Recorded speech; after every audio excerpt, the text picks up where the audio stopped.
We just got dropped deep in the jungle, and right in front of us is a 2,000-year-old Maya temple that hasn't been touched for centuries. The air is thick, the insects are buzzing everywhere, and this stone entrance looks like it's been frozen in time. The challenge for the next 100 hours is simple to say but almost impossible to do. Explore dozens of ancient Maya structures, uncover hidden chambers, navigate underground tunnels, and try to find a legendary treasure that's been lost for over 1,000 years. None of us have ever been this close to ruins this well preserved, and from the second we stepped inside, we knew this adventure would be unlike anything we've ever done. Inside the first temple, the archaeologists guiding us started explaining the sculptures and the glyphs carved into the walls. Then, they showed us something truly extraordinary. A funerary mask over 1,000 years old, believed to belong to a ruler of the Serpent Kingdom. Holding it was surreal. It was so fragile, but heavy with history, unlike any artifact we had ever seen in person. That single moment made us realize just how real this journey was.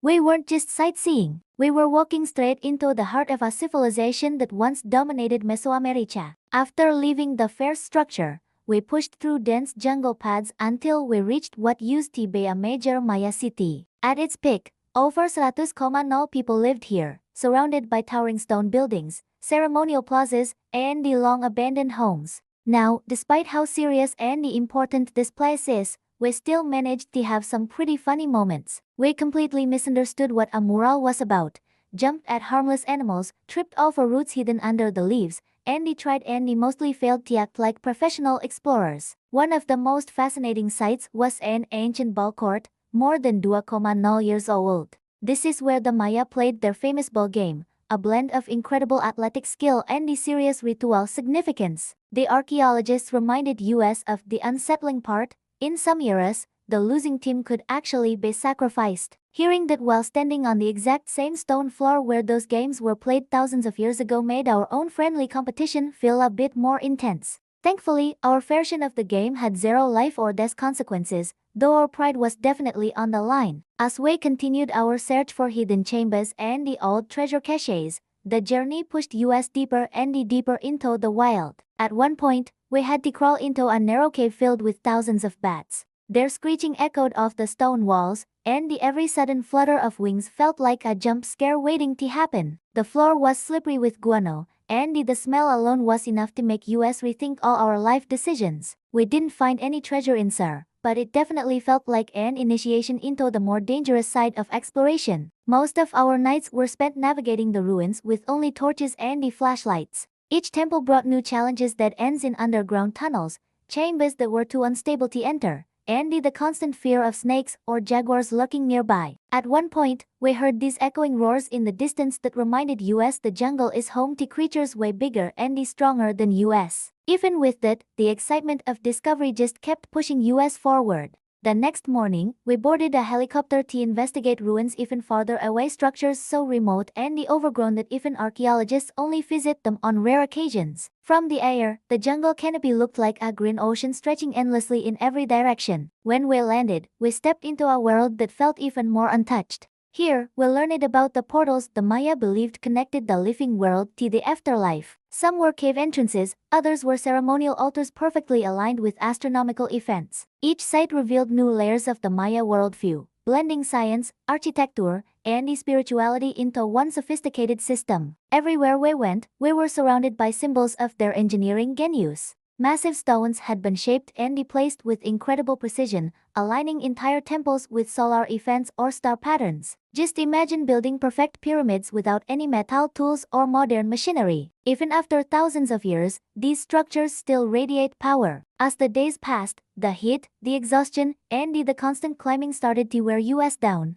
Some of us slipped on mossy stones more times than we'd like to admit. Others found themselves face to face with bugs the size of small toys. But even those moments of discomfort became part of what made the journey so unforgettable. There was something thrilling about being so far away from modern convenience and stepping into a world built by one of the most remarkable civilizations in human history. Eventually, our path led us toward the most iconic Maya monument of them all, the Great Pyramid dedicated to the feathered serpent god, Kukulkan. This structure, one of the modern seven wonders of the world, was our final destination. We didn't climb it, out of respect for current regulations and the cultural preservation, but we used a drone to see details that would have been impossible from the ground. The top platform, the perfect geometry, the serpentine shadow effect during the equinoxes, it all spoke to a level of sophistication that still astonishes scientists today. Inside the tunnels beneath the temple, archaeologists once found chambers, offerings, and the evidence of rituals, though many of the original artifacts were removed centuries ago when the Spanish looted the region.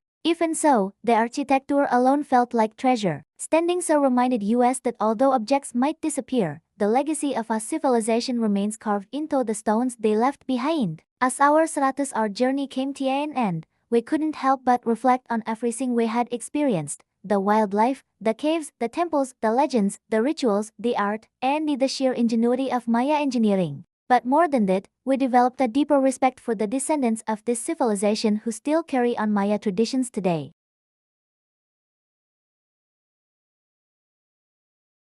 And the builders of the ancient past to the modern communities who still honor the spirit of the Maya world. Thanks for coming on this incredible journey with us. Make sure you're subscribed so you don't miss our next adventure. I kept asking myself why I always end up doing these reckless things. My journey through Mexico started with us entering a mysterious Maya tunnel. As soon as we stepped inside, the lack of oxygen hit me hard. I felt dizzy, and my friends immediately started teasing me for wanting to give up already.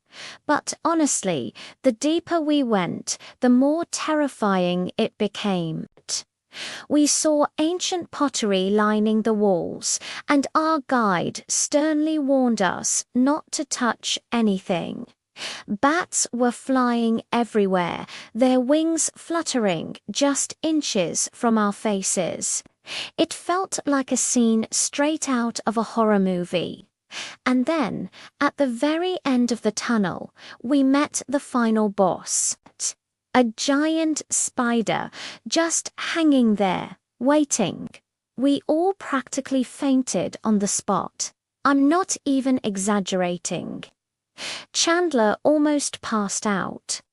We decided we didn't want to mess with whatever secrets this tunnel held, so we scrambled back to camp, completely exhausted and our hearts still pounding. The next day, we decided to try something a little less life-threatening: a game of pits. This is a 3,000-year-old Maya ball game with a pretty intense history. Back in the day, the captain of the losing team would be, well, let's just say they didn't get a trophy. The goal is to hit a rubber ball through a stone hoop using only your hips. It sounds simple, right? Wrong. We gave it our all. We were bumping, jumping, and throwing our hips around like we were professional dancers. But no matter how hard we tried, we just could not get that ball through the hoop. It was pathetic. We even dragged our camera crew into the game, thinking more players would help. Nope, we were all terrible. Nolan took his loss especially hard. He was so disappointed in his performance that he decided he needed to redeem himself by jumping into an icy spot. The water was freezing, but he did it. That's dedication, I guess. That evening, after a long day of near-death experiences and athletic failure, we sat down for a traditional Maya-style meal, and let me tell you, it was incredible. We had fresh corn, handmade tortillas, delicious tacos, and for dessert, we had a special chocolate treat.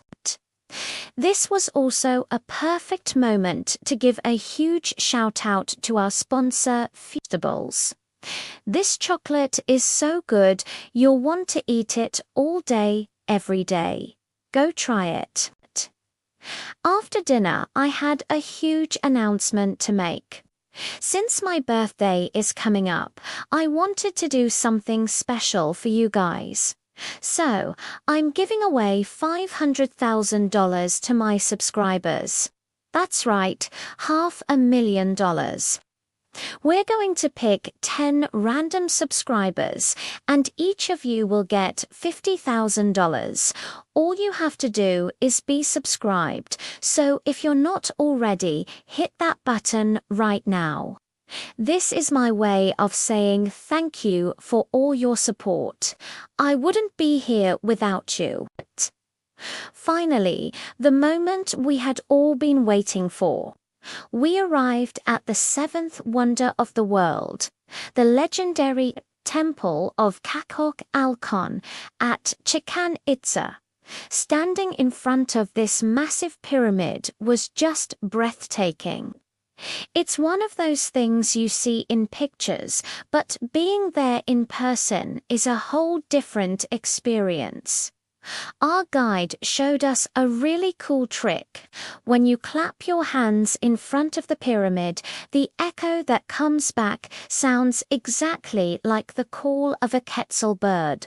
We tried it, and it was unbelievably surreal. The sound just bounced off the stone, and it was magical.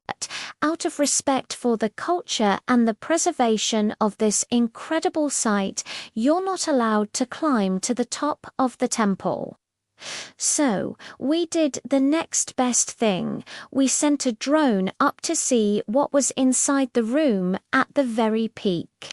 We were all hoping to find some hidden treasure or ancient artifacts. But when we got the drone footage back, the room was completely empty. Our guide explained that the Spanish had taken most of the artifacts about 500 years ago.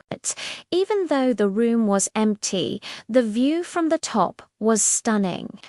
You could see the entire ancient city stretching out into the jungle. It was a powerful reminder of the incredible civilization that built this place thousands of years ago.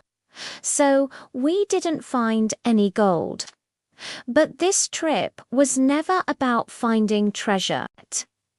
It was about experiencing this amazing culture, witnessing the genius of the ancient Maya civilization, and sharing this incredible adventure with all of you.